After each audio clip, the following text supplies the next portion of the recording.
Hi, I'm Alan Matasey, and I've been managing lower back pain for about 35 years in my back, not anybody else's. And, and lately, I've had to do a little more additional work to maintain my normal activity levels. So I just wanted to share some of these exercises and stretches that I've come to accumulate through all the professionals that I've been dealing with, including a chiropractor, massage therapist, an osteo, what else? Physio, and also an acupuncturist. But nevertheless, all of them come from somewhere, except for one that I invented myself that I will also show you. One of the things I want to say is before you start any exercises or any kind of stretching, it's really important to heat up those muscles. So spend some time either on a stationary bike or a treadmill or an elliptical if you have one of those handy. Or if you have a sauna at home, or also a hot tub perhaps, just to make sure your muscles are warmed up somewhat before you start any stretches or exercises.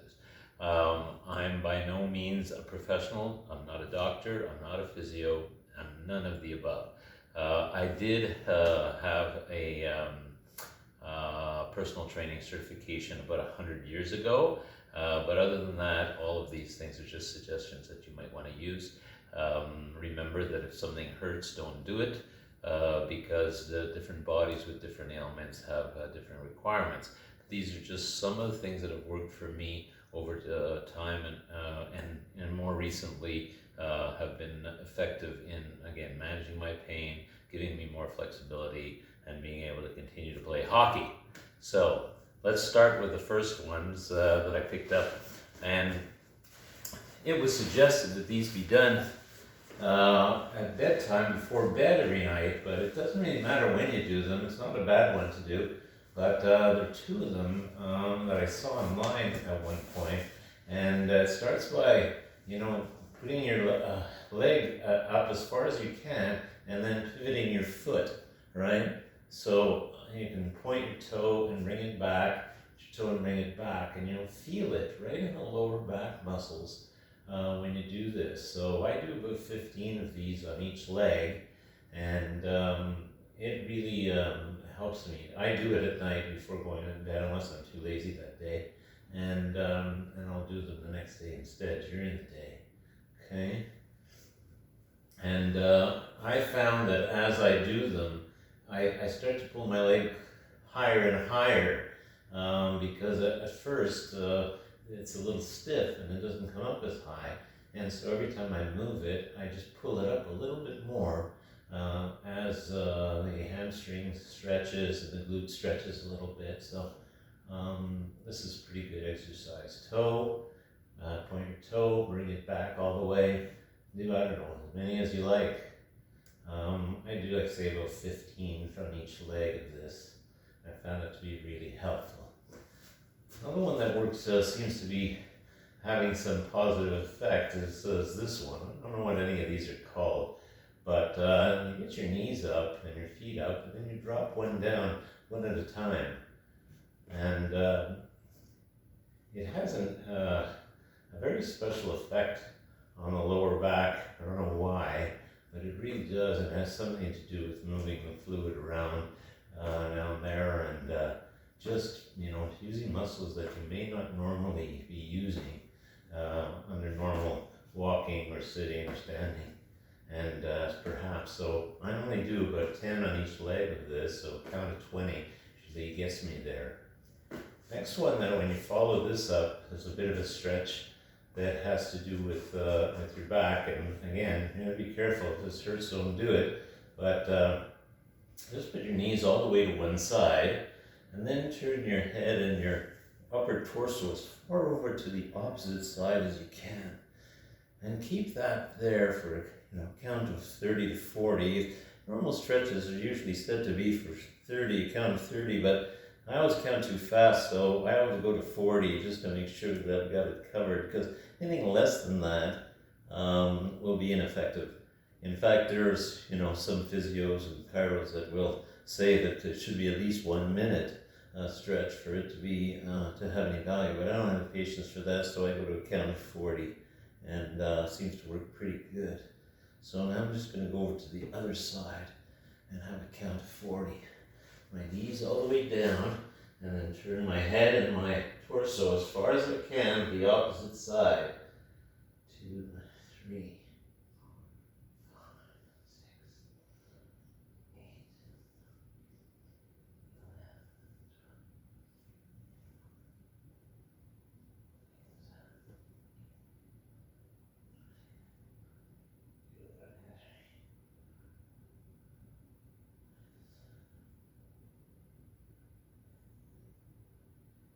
12. Okay. So, next thing while I'm in this position, because I'm always trying to save time and be efficient, one of the exercises that's really critical to helping your back is to have is core exercises, right? And a very simple one that I'm sure you've seen and before is just leg lift. So, we need to be doing leg lifts to get those lower abdominal muscles and hip flexors working.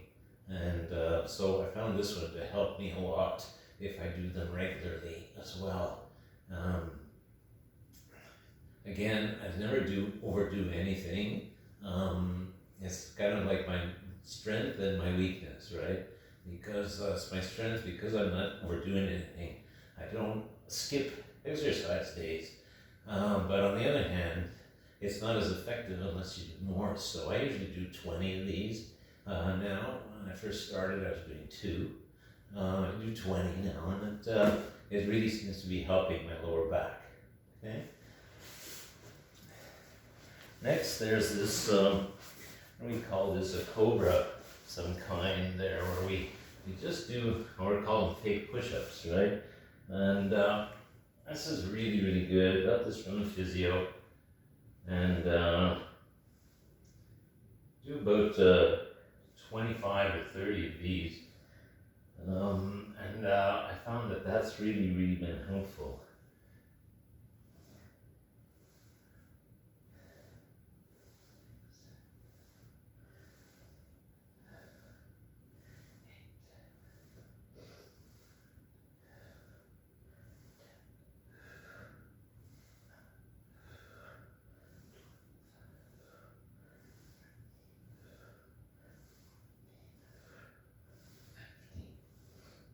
Sixteen, 17, 18, 19, 20.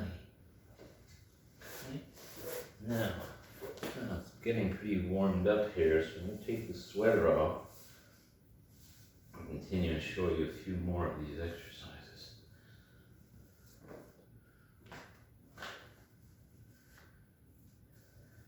Alright, next one, got from a kinesiology major who said, oh, you should be doing this. And I was surprised that none of the other professionals actually recommended it. And it's probably the one that's the most effective in strengthening back muscles. And it's just lifting up your legs as high as you can in the back here. And of course, you tend to lift the front at the same time, but it's really, really great exercise for strengthening those lower core body muscles, including your glutes.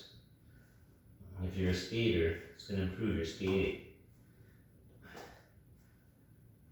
I'll make 25 of these for sure.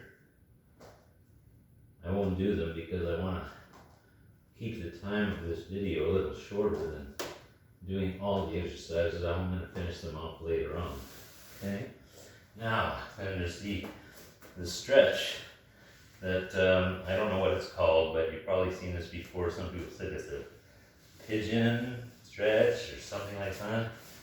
Anyway, where you put your knee to the front of you and it really stretches. It's designed to stretch your glute muscles, and you go as far as you can with this, and you're going to find that this muscle is being stretched right here, and this relieves some of the pulling on your lower back. So I found this to be helpful as well. So we do that, and again, I say a count of 40 for sure, but it should be longer if you can do it longer would be better, right? You do each leg, that one, and then there's same thing the opposite side, and now we're stretching this one, this glute here, and this relieves some tension on the lower back as well. So, but remember, the minimum is a count of 40. If you go longer, it's better. Some people say anywhere between 1 and 2 minutes is what you really should be doing in any kind of stretch for it to be effective.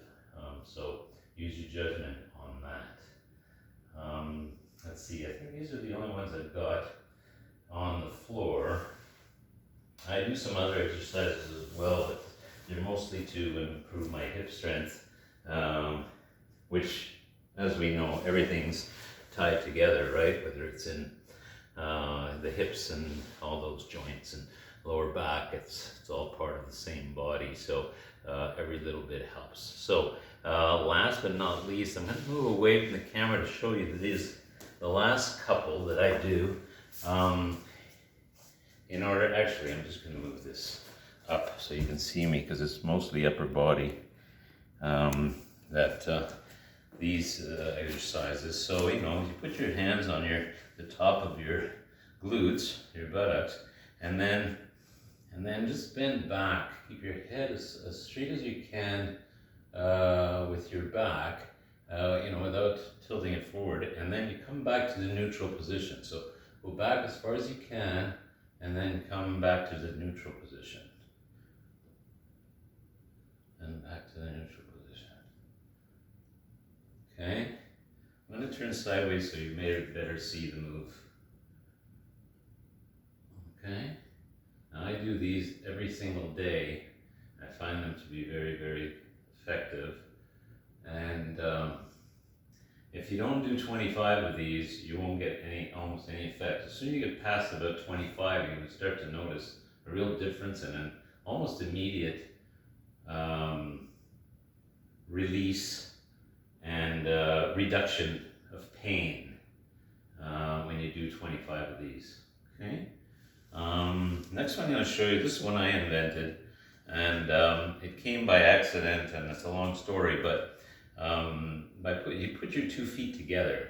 Probably can't see my feet, but they are together right now. And then try to keep this part of the body straight, the 2 legs straight, and turn all the way to as far as you can to one side. And again, count to 40 minimum. If you can go longer, do it. If you have time, do it. And do this on both sides. So I'm just going to do this now to show you, and I'm going to switch over. But like I say, a count of 40 is what you'd like to do. All right, and then after you do the other side.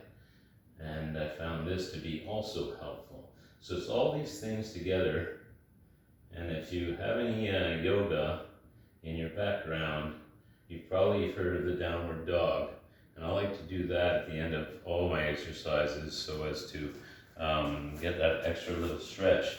Now, both the chiro and the physio both told me to not do your toe touching in any way if you have lower back issues. First time I heard it, I didn't think much of it because I thought, well, that doesn't make sense to me. But when I heard it a second time with 2 professionals, I thought, they must be right. So I don't do that anymore, but I do still do the downward dog. So, and you know that's what this is, and it gives you all kinds of stretches, right? And that's the beauty of it. It stretches your lower back and also your hamstrings and your Achilles, and could be good to release any possibility of plantar fasciitis as well. That's what I've noticed. And again, remember, I'm not a professional, just somebody who has accumulated a lot of things to try and mitigate lower back pain that many, many adults suffer from. Again, count of 40 minimum, longer if you can, and hopefully this will help you to improve your reduce your lower back pain. I'm Alan Manessy. Bye for now.